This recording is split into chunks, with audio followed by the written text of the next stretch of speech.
Hello, my name is Megan, and I got your number from your husband's phone. I figured it was time I sent you a notice about who I am and who I am to your husband, Charlie. Actually, he and I have been together for some time now. He was just too busy with me to tell you to leave. So, it would be great if you could be a dear and help us out here. It would be even more great if you could hurry up and step out of the picture. Okay? Thanks! Who is this? Megan who? I don't know a Megan. You must have the wrong number. But seeing as how you had to introduce yourself, the person you are trying to reach must be a stranger too. Who are you to send such vulgar messages to a complete stranger? Have you no respect? Oh, honey, it's okay, I understand. You must be so devastated to be betrayed by your trusted husband like this. It's just the initial shock. It'll pass. But let me say it again so you can really process this. I am sleeping with Charles. We have been for months now. We just celebrated our 6-month anniversary the other night. I'm with him right now. He's napping next to me. Your marriage is over, girl. What on earth? My husband. Charles is with you right now. He sure is. You thought he was at work, didn't you? Every morning, you thought he was off to work, so you got up at the crack of dawn and prepared a hearty breakfast for him, didn't you? Ironed and starched his button-ups, picked out his ties and shoes, and personally handed him his briefcase at the door, didn't you? And after he left to go to work, you went right ahead to cleaning, dusting, washing, wiping, tidying up all day, every day. Even then, you couldn't have the love you thought you deserved as a wife. Oh, I know this must be devastating to hear. But sweetie, a true queen doesn't get treated as one by being so desperately dedicated. You poor thing. You've been discarded like an old dish rag. What? Dish rag, discarded.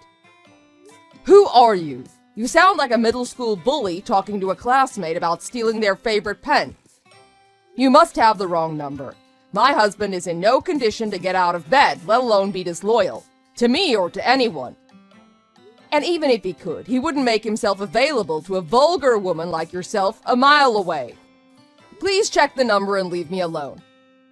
You have mistaken me for someone else, clearly. I don't think so, honey. Oh, is this a new form of catfishing? Am I being catfished right now? Well, it's not gonna work on me. I'm not that gullible, young lady. I'm calling the police now. Catfishing?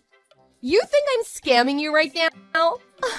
Wow, Charles was right. You are terrible at reading the situation and thinking on your feet when you're put in a disadvantageous position. You're just rambling out lies, aren't ya? And don't you, young lady, me. I get that seniority is all you have on me, but come on. Be a lady and keep our age difference out of it. Gross. If you must know, even just to see how young your husband likes them, I just turned 25 last week. I am old enough to be comfortable in my own skin, but still young enough where everything is still tight and perky. I'm also old enough to know this is what I want, and that this is what he wants. So now that he's taking a nap beside me, I borrowed his phone to get your number. My husband is really there. With you, right now. Yes! Oh, how many times do I have to tell you? Do you think if you keep asking me it won't be true anymore? Do you need proof? Do you want me to send you a selfie? I know you've already seen him naked, but he may have changed since the last time you saw him a decade ago.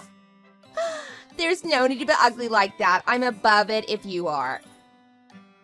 I just want you to be a dear and volunteer to leave him. Don't make a big deal, you know? What good is it for you, or for any of us really, to hold on to a shell of a man? He doesn't love you anymore. He hasn't for a long, long time. Trust me. That is very curious. If all you're saying is true, can I ask you a question? Why are you, an eligible woman in her prime in all her perkiness, wanting to be with my husband? You take one step out of your house and the world is full of great young men who are in your own age group. There are TV programs that bring together young men and women and make couples out of them. Why are you obsessing over my Charles, who, let's be honest, isn't young or extremely handsome? Not anymore, at least. He's still pretty young. Don't you say that about Charlie. Just because you think I'm competition doesn't mean you have to bring him down with you. What is wrong with you? I never cared about how men looked anyway. I know about the $10 million he'll be inheriting from his father soon, and that makes him the sexiest man I know. You are threatened by me because you think you'll lose that money to me now. It's embarrassing, honey, because that money was never going to be yours. What inheritance? What inheritance? Oh, yeah, right. Like hell you don't know. Charlie already told me you know. In fact, he told me everything. How his daddy is in the hospital fighting a losing battle with terminal cancer, and that he's leaving his entire net worth to his only son. He has maybe a month left to live if he's lucky. I mean, he's as good as gone, isn't he? Of course, you're gonna try to keep her place as Charlie's wife so you get to dip your finger in the honey pot. But no, that position is mine. Charlie is choosing me. Disappear quietly and I'll be sure to convince Charlie so you can have a fast severance check above market value. I think I understand now, yes. I knew you'd be interested once I mentioned the severance money. I like that. At least you're honest about your greed. Now that you've got your ears perked, there is one condition still. You've already said more than one condition, but let's hear it. What is it? When you leave Charlie, I need you to take his mom with you. Of course, you'll take your kids, but I need you to take his mom with you as well. What?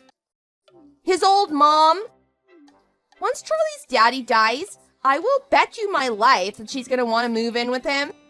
I can't stand the thought of it, living with an old hag, fighting to be the alpha female of the house, competing for Charlie's attention like we're school children.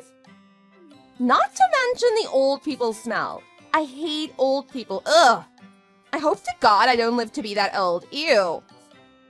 So, I want you to volunteer to take her with you, okay? The old hag. Yeah. Oh, she sounds awful. So needy and naggy and high maintenance. Gross. Who does she think she is, a princess? She's like 70. I heard you and her get along really well, like real mother and daughter. She even likes you more than her own son sometimes. Is that true? That is messed up. I can't deal with that kind of bull. Nuh-uh. She's all yours. Think of the severance payment also as compensation for looking after his mom. You won't get paid like that anywhere working as a hospice nurse. So this is a great offer for you. Everybody wins. Do you think without the old hag's approval, there will even be an inheritance? Like you guessed, in the case of a living spouse, it all goes to the spouse first. For real? Oh, I thought that might happen. Well, I'm not worried about it. I'm sure Charlie has a plan when it comes to that. He's always complaining about his mom being annoying anyway. He's probably thought up a way to trick her into giving up her share. Did you think just because you were a little chummy with your mother-in-law that you get special treatment? That's hopeful and sweet, but very naive. Blood is always going to be thicker than water, no matter what people say. That is never going to happen, I assure you. I don't foresee myself signing any document or contract presented to me concerning my renouncement of any inheritance I'm rightfully due. What? What are you talking about? I am not Charlie's wife. I'm his mother. What? That's right. I am the, what was it you called me? Old hag. It looks like you've been referring to my son rather than my husband. Did I get that right, dear? Excuse me? I found a contact in his phone that was named Nag Queen. He would always complain about his wife nagging him, so I thought, but you're his mom, not his wife? Last I checked, yes. As embarrassing as it is to admit, I am Charles Jr.'s mother.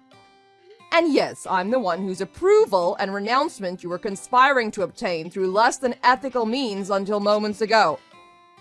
I must say, I'd been contemplating whether or not to officially include my daughter-in-law as a recipient of my husband's fortune after his passing. Mainly because I was uncertain as to how my idiot son would treat her once he's had a taste of the sudden wealth coming his way, and I wanted her to have a safety net. Huh, how silly of me. It was all for nothing. I knew I should have listened to my instincts. I am glad you mistook me for my son's wife today. Now I know what my decision needs to be. There shall be absolutely no inheritance for my son or any brainless bimbo he thinks his wife is worth trading for. Brainless bimbo? How dare you? And what are you talking about? You can't do that to your own son. He's your flesh and blood. Just because I made a tiny, honest mistake, you can't write him off like that. I thought you were his wife. You are making a huge mistake here, Mrs. Parker. We will be talking to a lawyer and coming back to you with the full force of the law to claim what is ours. You will regret this. As you please, dear. Throw all the tantrum you want. I'll be surprised if you manage to make back the money you'll spend on hiring a lawyer. Would you like to know how I know this? Because my husband's $10 million fortune is not his to give at all. What? He has 3 vacation homes in the Bahamas, Greece, and Hawaii, and he is the founder of Parker Heights. Nice try, but that wasn't a very good lie. He doesn't have a dime to his name because everything is under my name. My darling husband, Charles Sr., who's been the most devoted, loving man that ever was, bought and saved everything under my name. I never once thought of the money as mine, because he is truly the mastermind behind his real estate empire. But now I'm glad that it is technically mine. I might have had a hard time convincing my husband to erase our son from his will, but since it's up to me and myself only, it should be a piece of cake. Charles Sr. never had any faith in insurance companies, you see, so you could say it was his way of securing my well-being in case something were to happen to him. I'm sure this comes to you as a foreign concept, how a man can love his wife with everything he has. My son surely has no such noble trait. Charlie never told me that. He never mentioned anything about whose money it was. I bet it doesn't even matter. This is all hearsay and technicality. It matters, sweetheart. In fact, it's the only thing that matters when it comes down to who gets to decide where the money goes. Were you so blinded by greed that you neglected to do any research on the subject?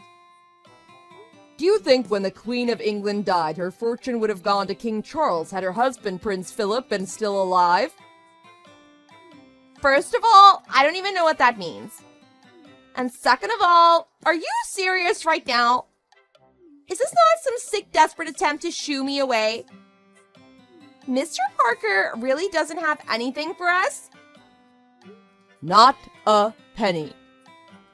So then you would have to die for Charlie to get anything. And how many more years would we have to wait for that to happen then? You know, for the money to go to you and then for it to finally come to us? What a question to ask me. You're quite something. Who knows, 30 years, 40, in this day and age where people live to be 100? Sure, I'm in my late 60s, but I'm as healthy as an ox. My own parents did not pass away until they were well into their 90s, so chances are I'll live to see the next century. Oh, please don't do anything stupid like waiting the 40 years for me to die. That would be most unwise. I will make it my life's mission to secure an ironclad will, leaving everything to my daughter-in-law and her children. There won't be anything left for you to have waited for. That's so heartless and so mean. How can you disregard your own son like that? Don't all mothers wish the best for their children? What kind of monster are you? How can you choose your daughter-in-law over your own baby boy? Why, quite the contrary. I think this is one of the wisest decisions I've made in my relatively long life. Finally, I see things for how they are. You have knowingly broken up a marriage and stolen my grandchildren's father away from them. My son has abandoned his wife, children, and dying father to sleep around with a girl he clearly picked up at the gas station. Don't you worry about my making peace with my own decisions, and send me your address. My address? Why? I will be packing up my son's belongings and having them delivered over to your place. He is your problem now. I will make sure of it. Is that not what you wanted? Why would he come here to me? Shouldn't the wife leave his house? Charlie said he and I would kick her out and move in. My apartment is only 800 square feet. We can't live here together. There's barely enough room here for my plants. Why would I stay with Charlie if there's no more inheritance or his big 4,000 square foot house? He's over 10 years older than me and barely makes $4,000 a month. We were counting on that inheritance. You can't pull the rug out from under us like this. There never was a rug under you, Megan. That's where you're delusional. My precious gemstone of a daughter-in-law has had not one complaint about the $4,000 the whole 15 years of marriage, raising 3 beautiful children. It should be more than enough to feed 2 mouths if managed properly. I don't want to have to manage money. I want to live without ever having to worry about it. $4,000 is gone like that if I buy one Chanel bag. I don't plan on living like every other middle-class housewife making grocery lists and clipping coupons. I wanted the $10 million and to live like a celebrity, with a cleaning lady and a whole closet dedicated to my future Chanel and Prada bags. Oh, what a waste of time this was! Oh. I'm out. I don't want your garbage son. I can't believe I spent 6 months of my life trying to get nowhere. I demand you pay me for the wasted time. Give me $50,000 and I will disappear forever. Yeah, $50K sounds reasonable, doesn't it? And I won't even say a word to Charlie's wife.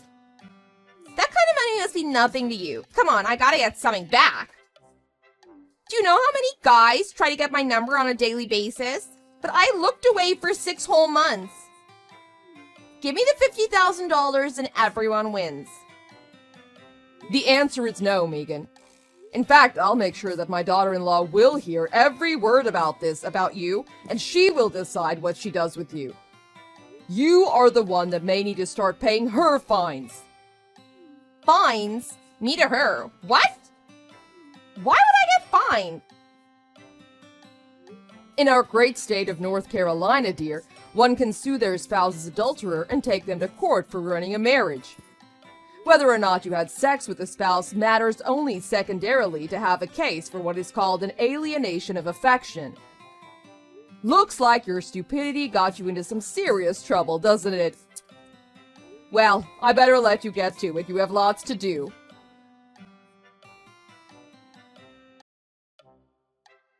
Shortly afterwards, my idiot son was thrown out like an old dish rag himself and came crawling back to beg for forgiveness from me and his wife. It was not a pretty sight to behold, seeing my only son on his knees, but it was the least he could do to own up to what he'd done. I myself also asked my daughter-in-law for her forgiveness, for raising a man who turned out to be a terrible husband who broke her heart. I told her that she should decide how to proceed going forward and that I will 100% support whatever she decides. My daughter-in-law, who has a heart of gold, thought long and hard about this sudden onslaught of information and came to a conclusion that made me respect her even more.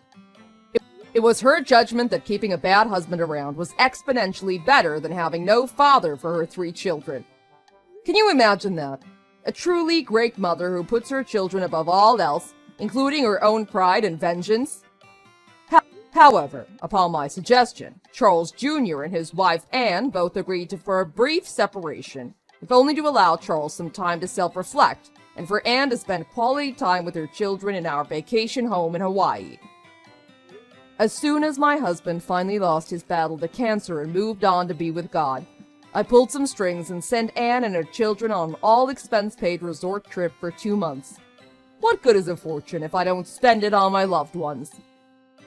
I am beyond grateful to have such a beautiful person inside and out come into my life, and sincerely hope that my imbecile son has some capacity left in him to learn a thing or two by following her example.